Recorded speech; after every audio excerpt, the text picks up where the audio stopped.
سلام نهمیا، تو این قسمت با آخرین فعالیت از فصل 8 و صفحه 93 در خدمتتونم.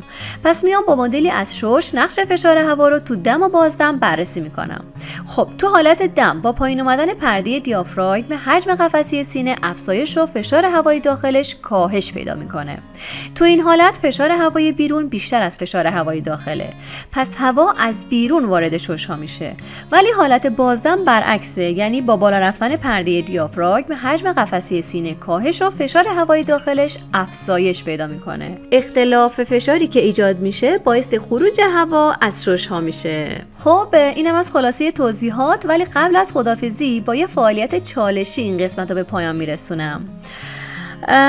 ببینید این بطری پلاستیکیه که توش یه مقدار آب ریختم. اگه در بطری رو با درپوشش محکم ببندم، به نظر شما فشار هوای داخلش چه تغییری میکنه؟ کمتر میشه؟ بیشتر؟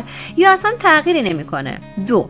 با یه سوزن تهگرد قسمتی که آب داره رو سوراخ میکنم. یه مقدار آب ازش میاد بیرون، ولی بعد دیگه خروجش متوقف میشه. حالا سوال اینه چرا اولش یه مقدار آب خارج شد و بعدش دیگه کلا متوقف شد؟ اینم بگم اگه مطالب این فصل رو با دقت و عمیق یاد گرفته باشین، مطمئن باشید راحت میتونید به همه این سوالا پاسخ بدین. و حالا بدرود.